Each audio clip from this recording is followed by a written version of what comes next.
नमस्कार मित्रों, one way classes में आपका पुनः बहुत बहुत स्वागत है। जैसा कि प्राचीन इतिहास की जो क्लास चल रही थी, पिछली कक्षाओं में हमने देखा इतिहास जानने के स्रोत के रूप में साहित्य का अध्ययन हमने किया।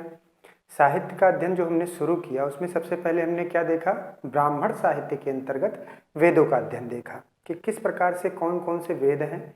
चारों वेद जो हैं उनमें से कौन सा वेद वेदत्रयी के अंतर्गत आता है, कौन सा वेद नहीं आता है, किस वेद में क्या क्या कहा गया है या किस वेद में कितने मंडल हैं, क्या क्या सूक्त उसमें हैं, उन मंडलों के रचनाकार कौन से हैं, कौन सा संगीत से संबंधित है, कौन सा याज्ञिक कर्म कांडों से संबंधित है, और किस वेद को जानने वाला जो विद्वान होता था, किसी वेद को जान उसको क्या कहा जाता था। ये जो विविध प्रकार के प्रश्न आपके परीक्षा में आते हैं उससे संबंधित बात पिछली कक्षा में हो चुकी थी।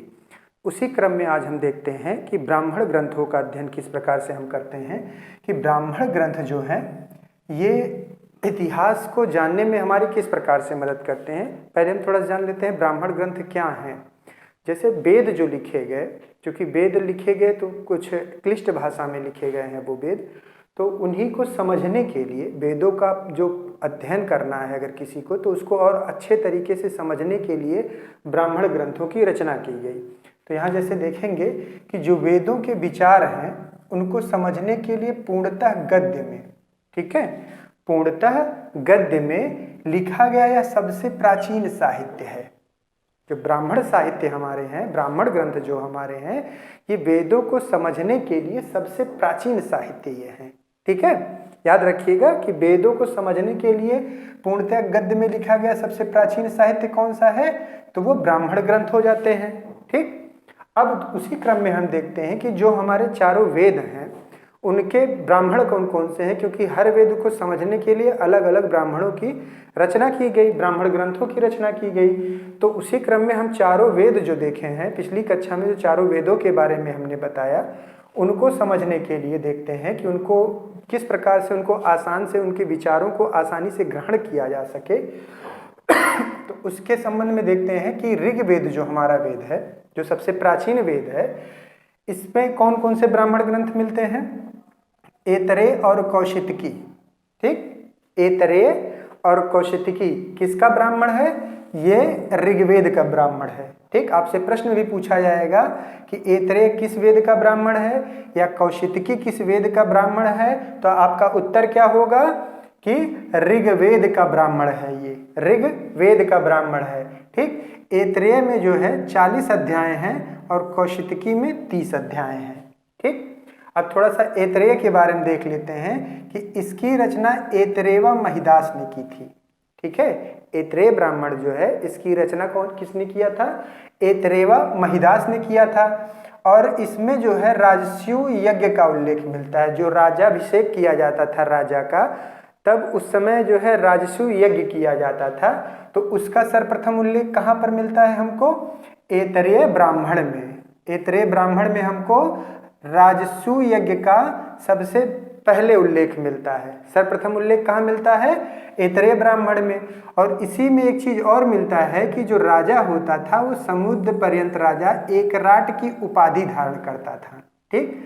तो एकराट की उपाधि का जो जिक्र किया गया है कि समुद्र पर्यंत राजा एकराट की उपाधि धारण करेगा, मतलब उसका जो क्षेत्र होता था समुद्र पर्यंत तक विस्तार होता था उसका, वो राजा किस प्रकार की उपाधि धारण करता था, एक राट की उपाधि धारण करता था।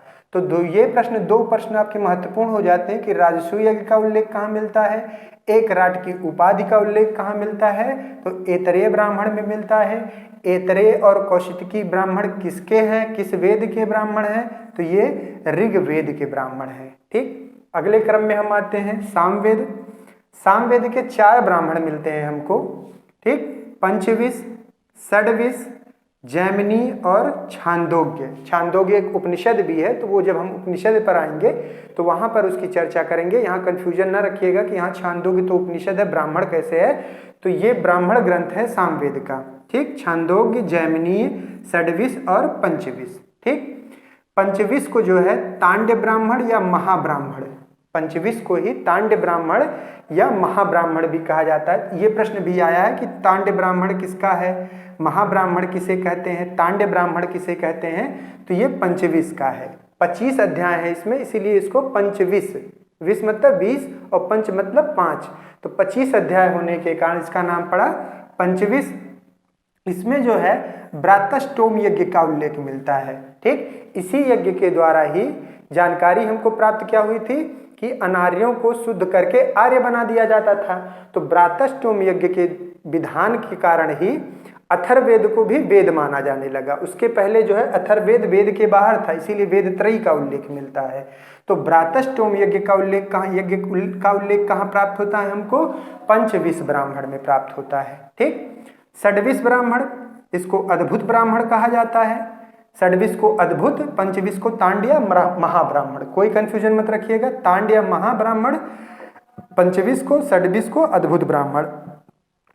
इसमें जो है 26 अध्याय हैं। कितने अध्याय हैं, 26 अध्याय हैं। पंचविश में ही एक अध्याय और जोड़ दिया जाता है उसके परिशिष्ट के रूप में, तो उसका नाम क्या हो जाता है, षड्विश ब्राह्मण। ठीक, तो इसमें 26 अध्याय, इसलिए इसका नाम षड्विश ब्राह्मण पड़ता है।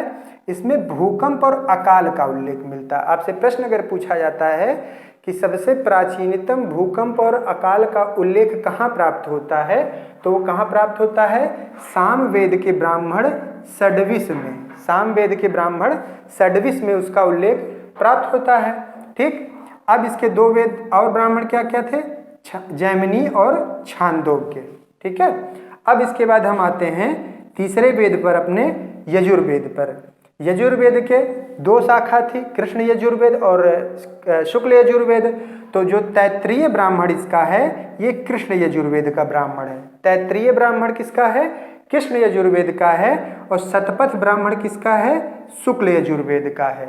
ठीक है ना, तैत्रीय और शतपथ यजुर्वेद के हैं, लेकिन तैत्रीय जो यजुर्वेद का कृष्ण यजुर्वेद है, जो उसकी दो शाखाएं थी, तो तैत्रीय कृष्ण का है, कृष्ण यजुर्वेद का, और शतपथ ब्राह्मण शुक्ल यजुर्वेद का है। ठीक है ना, महत्ता की दृष्टि से शतपथ ब्राह्मण का जो है बहुत अधिक महत्व है।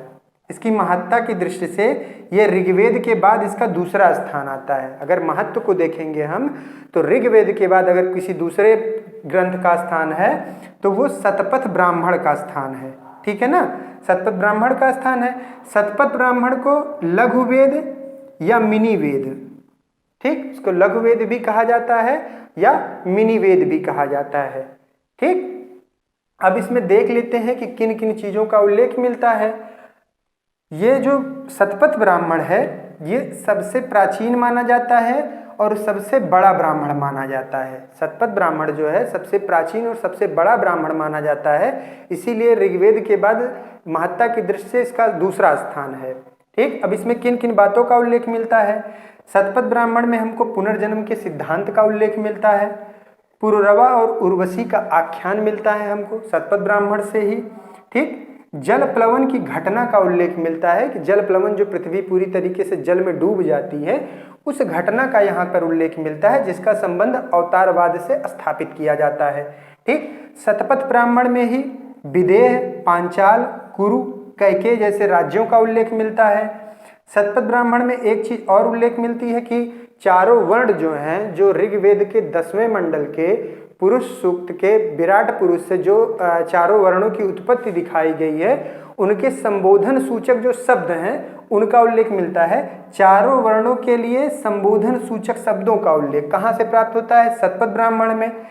ये संबोधन सूचक शब्द क्या थे, एहि, आगहि, आद्रव, आधाव। ठीक, एहि किसके लिए था, ये ब्राह्मण के लिए था। आगह किसके लिए था, क्षत्रिय के लिए था। आद्रव किसके लिए था, वैश्य के लिए था। और आधाव किसके लिए था, शूद्र के लिए था। ठीक है, इसके अलावा जो है, जो शतपथ ब्राह्मण है, एक बहुत इंपॉर्टेंट चीज, ये भी क्वेश्चन पूछा जाता है प्रश्न आपके परीक्षा में, कि जो कृषि से संबंधित चारों प्रक्रियाएं हैं, उनका उल्लेख कहाँ पर प्राप्त होता है, उनका वर्णन शतपथ ब्राह्मण में प्राप्त होता है। ये चारों प्रक्रियाएं कौन कौन थी, कृषंत, वसंत, लुवंत और मृडंत। कृषंत किससे कहते हैं, जुताई को कृषंत कहते हैं, बुआई को वसंत कहते हैं, कटाई को लुवंत कहते हैं और मड़ाई को मृदंत कहते हैं। ये चारों प्रक्रियाएं जो है किससे संबंधित है? कृषि से। इन्हीं के द्वारा ही कृषि का संपूर्ण कार्य संपादित होता है। और इसी में जो है स्त्री को जो है अर्धांगिनी के रूप में इसमें दिखाया गया है कि पुरुष के बिना स्त्री अधूरी है और पुरुष ही उसका आभूषण है। ठीक है, तो अर्धांगिनी की जो विचारधारा है वो हमको कहाँ से प्राप्त होती है? वो हमको प्राप्त होती है शतपथ ब्राह्मण से। शतपथ ब्राह्मण किसका है? यजुर्वेद का है। ठीक, तो ये तो बात हो गई शतपथ ब्राह्मण की। अब आते हैं हम अथर्ववेद का। अथर्ववेद का एकमात्र ब्राह्मण कौन सा है? गोपथ। ठीक, तो इस प्रकार से जो है आप ब्राह्मण ग्रंथों के नाम याद रखिएगा कि कौन सा किसका है। ठीक, ये प्रश्न बराबर पूछा जाता है, कभी कभी मिलाने के लिए दे दिया जाता है, इधर वेद दे देगा, इस तरफ ब्राह्मण दे देगा, उनको मिलाना रहेगा, या सीधे प्रश्न पूछ लेगा कि षड्विश ब्राह्मण किस वेद का है, या शतपथ ब्राह्मण किस वेद का है, या फिर पूछ लेगा लघु वेद किसे कहते हैं, या मिनी वेद किसे कहते हैं, अद्भुत ब्राह्मण किसे कहते हैं, तांड्य ब्राह्मण कौन सा है। ठीक, कहाँ पे कौन सी घटना का उल्लेख मिलता है, चारों वर्णों के संबोधन सूचक शब्द कहाँ मिलते हैं। तो ये सारी चीज़ों को आप जो है अपने नोट्स में बना लें, उसको लिख लें कायदे से, उसको पढ़ते रहें। यहाँ से अगर आप इस तरह से तैयारी हमारे चैनल के माध्यम से करते रहेंगे तो आपका एक भी प्रश्न एग्जाम में बाहर से नहीं कोई रहेगा, सारी चीज़ें आपको यहाँ पर आसानी से उपलब्ध हो जाएंगी। ठीक है, चैनल पे बने रहिए, चैनल को लाइक करिए, सब्सक्राइब करिए। धन्यवाद।